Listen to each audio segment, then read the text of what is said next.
Sometimes betrayal doesn't arrive with screams and scandals. It sneaks in quietly. A three-line message, unfamiliar names, faces that used to be close. When your past is wiped away behind your back, there's no need to shout in return. Sometimes silence is louder than revenge. He didn't clench his fists or scheme in the dark. While others lost their minds trying to hold on to what was collapsing, he chose the path of calm destruction, precise, silent, lethal to those who mistook his silence for weakness. While some still clung to illusions, he was drawing final lines in bank accounts, door locks, and reputations. Hello, my friend. I'm so glad you stopped by my channel. If you're here for the first time, don't forget to subscribe and share this video with your friends or family. It really helps my channel a lot. Please tell me in which city or country you watch this video. I value every one of your comments. So, let's get started. At 3 a.m., my phone buzzed on the nightstand. Half asleep, I reached for it and saw Emma's name glowing on the screen. Instantly, I was wide awake. She was supposed to be in Las Vegas, celebrating Lauren's bachelorette weekend. 5 women sharing an absurdly overpriced hotel suite, indulging in spa days, and a packed itinerary of champagne-soaked festivities. I hadn't anticipated hearing from her until her flight home on Sunday. The message preview was brief. Don't wait up. I opened it, unsettled. Just married Dylan. Been seeing him nearly a year. You made it easy. Deadbeat, boring life. Enjoy the house, loser. I'm gone. Attached was a photo. Emma and Dylan, the smug co-worker I had always distrusted, beaming under cheap neon lights outside a gaudy Vegas chapel, proudly displaying a marriage license like a trophy. I stared at the screen for 20 seconds or more. No surge of anger, no ache of sadness, only a sharp, startling clarity. I typed a single word in reply. Thanks. Without hesitation, I got to work. Emma had never concerned herself with finances. That had always been left to me. The house, our so-called shared account, the utilities, even the credit cards, all were in my name. By 3:20 a.m., I had revoked her access to every card, secured all accounts, and changed every password she might know, from her email to Uber, and anything else linked to her identity. By 4:10, I was on the phone with a locksmith. I paid extra for emergency service. By 5:15, the locks were changed and the garage code reset. I hadn't touched her belongings yet. That would come later, carefully and without spite. Before returning to bed, I drafted a courteous email to her company's HR department. Subject: concerning Dylan Fraser's conduct. I attached the photo. No explanation necessary. Their corporate policies were firm. No romantic involvement between employees and management. As I lay there, watching the ceiling lighten with the coming dawn, I thought of how Dylan had married my wife at a kitschy Vegas chapel with a plastic Elvis presiding. I wondered how long their fantasy would last. Around 7 a.m., my phone started ringing. Emma had likely realized something wasn't right. I ignored the first call. A second one followed a few minutes later, then a barrage of texts, not yet furious, but bewildered. My card was declined. What's going on? Adrian? Call me. Now. I muted the phone and continued working. The bank confirmed that the accounts were secure. I quietly moved the remaining funds. What she assumed was our joint account was legally mine alone. I had maintained that illusion for years. No disputes, no fraud, just a clean, silent severance. Next was her car. The lease was in my name. Using the app, I disabled remote access and flagged the vehicle for repossession. Transportation would be her new problem. Around 8:45, Dylan's number appeared on my screen. I let it go to voicemail. He left nothing but empty silence. Then I called Derek, my lawyer. He picked up almost immediately. You good? He asked. He already knew. She did it, I confirmed. Vegas wedding? Dylan Fraser from work? He said, already moving forward. No need for more questions. Within an hour, he sent over the post-nuptial agreement we had prepared years ago, the one Emma had signed without hesitation. I never really believed it would come to this. Before noon, I had surveillance cameras installed at every entry point, linked directly to my phone. Room by room, I cataloged her possessions. I'd pack them later, calmly, meticulously. By lunchtime, I sat with a sandwich, scrolling through live camera feeds. Another call came in. This time, Emma left a voicemail. "Adrian, what are you doing? This is financial abuse. Call me." I didn't respond. She made her choices. I was just securing my ground. The next morning, still asleep, I missed multiple calls. When I checked the security footage, I saw her trying the front door, then the garage keypad. Locked out. She lingered for a few minutes before disappearing. Around 10:30, there was a firm knock. 3 deliberate, authoritative strikes. Definitely not a neighbor. I opened the door to find 2 police officers, one older, seasoned, resting his hands on his belt, the other younger, still fresh-faced. "You Adrian Hunt?" the older one asked. "I am," I replied. "We got a call about a possible domestic issue. Your wife claims she's been locked out without access to her property. Can we step inside?" I moved aside. "Of course, but she's no longer my wife." The officers exchanged a glance before turning back to me. I handed over my phone, already cued to Emma's Vegas message. The older officer read it carefully, frowning slightly at her words. "Just married Dylan. Been seeing him almost a year." His eyebrows lifted when he saw the photo of them flashing their marriage license under neon lights. I calmly laid out the facts, the timestamp, her written confession, their Vegas marriage. I pointed out that her belongings remained untouched inside. The house title, bank accounts, credit lines, all legally in my name. She held no ownership, only permission. They listened closely, sifting through the details. Whatever they had expected, it clearly wasn't this. One of them asked where she was staying now. I answered that she wasn't welcome here anymore. That seemed to satisfy them. They mentioned she alleged I had stolen her property. The cards. The car. I explained without emotion that every item was registered solely to me and that I had the documentation to prove it. They made no move to argue. The older officer handed my phone back. "Sounds like something for the lawyers to sort out," he said.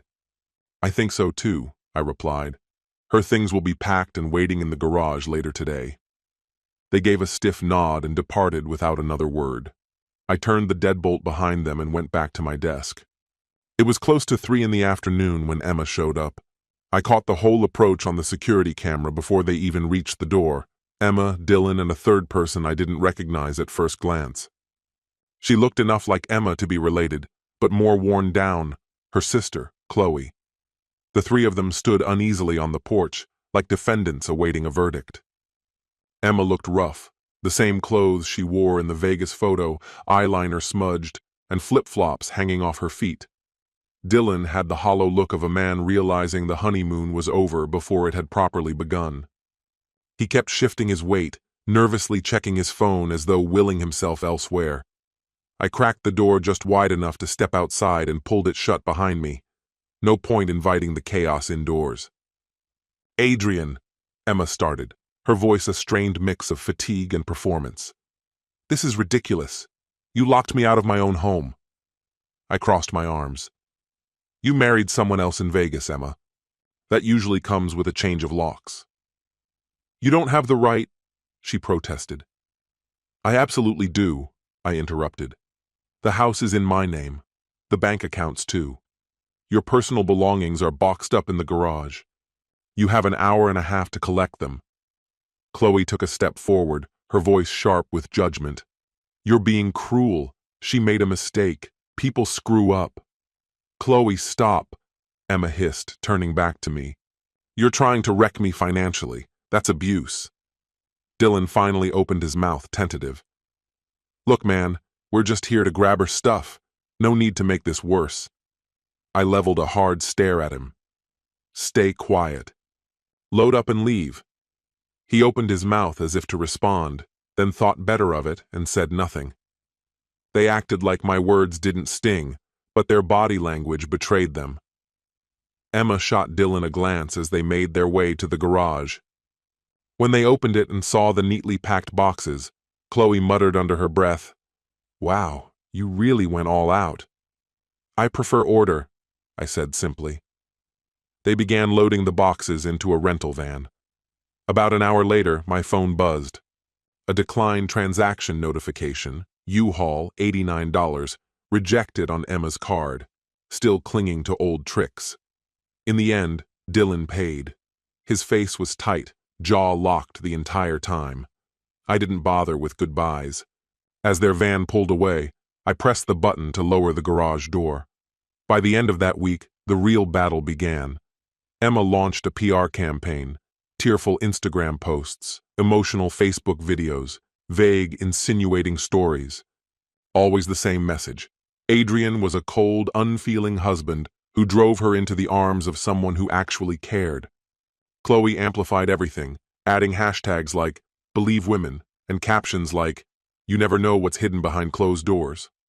For a short while, a few people believed her.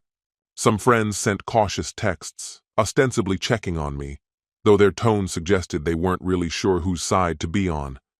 I didn't say a word. No public rebuttals. I played a longer game. 3 days later, I uploaded a set of screenshots, conversations between Emma and Dylan, pulled from an old laptop she hadn't cleared before syncing it to our shared cloud. It was damning material. "I'm draining that idiot's grocery money. He doesn't even notice. Might buy the dress with it. He still thinks I'm at that yoga retreat. What a joke." And my personal favorite. "I'll just say he was emotionally distant. No one questions that." Classic divorce playbook. I didn't broadcast it. I sent the file discreetly to the right people, her boss, close friends, even Chloe. The effect was immediate. Chloe deleted every post she'd shared. Emma's accounts went private before the day was out. A couple of friends who had ghosted me resurfaced in the group chat with apologies. One messaged privately, "Damn, I had no clue she was that calculated." Then came the real fallout. An HR contact from their company forwarded me an internal memo. Dylan had been terminated. Apparently, what I'd shared had kicked off a formal investigation, not just the inappropriate relationship, but suspicious financial activities too. Emma was fired as well. Zero tolerance. HR didn't play around. Emma must have panicked. That night, she tried sneaking back in through the side gate. New security cameras captured everything, her screaming, shaking the gate, yelling that I owed her. I sent the footage to Derek, my attorney. His response was terse. "You're bulletproof. Sit tight." So I did. The following day, Emma sent one final message. "You destroyed everything. Hope you're proud." I didn't reply. Just archived it and kept moving forward. The courtroom smelled like old carpet and stale air. No theatrics, no music, just raw tension. Emma walked in wearing a crisp white blouse, as if trying to project innocence. Dylan was nowhere to be seen. Word was he'd moved to Scottsdale to start over with someone else. Her attorney, a young guy who still looked like he lived off instant noodles, stood up and began tossing around buzzwords: emotional duress, psychological abuse. "Your Honor," he said, "my client was manipulated into a Vegas wedding by a man who convinced her marriage was already dead." The judge, a woman in her 60s, clearly with no patience for nonsense, arched an eyebrow. "Is this the same man she admits to having an affair with for 11 months before that wedding?" The lawyer stumbled. "Well, yes, but—" "That's sufficient." She cut him off, then turned to us. "Mr. Hunt, your counsel submitted 74 pages of evidence. Can you confirm their authenticity?" Derek stood. "Yes, Your Honor. Texts, emails, time-stamped photos, all synced voluntarily to Mr. Hunt's cloud. No coercion. No tampering." The judge thumbed through the binder, paused at a flagged section, and read aloud, Can't wait to watch his dumb face when I drain him dry. Emma flinched. Her lawyer had no counter-argument. Ms. Hunt, the judge said coolly, is there any context you'd like to offer for this statement? Emma didn't lift her gaze. The judge finalized the divorce, granting me full control over our shared assets. Emma walked away with nothing but her personal possessions. I was also awarded 6 months of interim spousal support and reimbursement for the vocational program I had paid for the year before, the same program she never bothered to finish. Outside the courtroom, Chloe kept her eyes down, refusing to meet mine. Emma's mother hurled accusations of betrayal and invoked divine judgment. I didn't so much as glance back. As I stepped through the doors, Derek leaned in toward me. Thinking about hanging that Vegas selfie on the wall? He murmured. I smirked. Already framed. 3 weeks after the decree, I sold the house. A cash offer came in, well over the listing price, thanks to the blistering market. I didn't haggle. I packed my belongings, signed the paperwork, and handed the keys to a couple from Seattle who gushed about the house's positive energy. Strange, considering the history soaked into those walls. I moved into a condo downtown. It's smaller, but the view's better, and it's free of ghosts. About 2 weeks after settling in, Chloe sent a text. Short and to the point. I'm sorry. I didn't know everything. I believed her. That was my mistake. I replied, we all learned something. It was the last time we spoke. From what I've gathered, Emma moved back in with her mother and picked up a part-time job at a yoga studio. As for Dylan, his name has mostly faded away. Rumor has it he tried to contest his termination and got nowhere. Apparently, HR had a laundry list of issues with him beyond just the affair. I never chased revenge. Didn't have to. The truth did more damage than I ever could have engineered. I've started dating again, though nothing serious yet. There's a woman at my gym, Sienna. She's sharp, easygoing, and actually listens when you speak. On our first date, I told her everything. She laughed, not out of cruelty, but with the kind of understanding that comes from having paid her own price for peace. Sometimes I go back and reread the message Emma sent from Vegas. I tucked it away in a folder, just in case. Every time I look at it, I remember the calm that settled over me after I read it. She thought she was striking a match. Instead, she handed me a fire extinguisher and the keys to freedom. Not bad, right? Yeah, not bad at all. This story has come to an end. What's your opinion? Share it in the comments, my friend. And if you like this story, check out other exciting videos on my channel. I'll say goodbye until the next video. See you.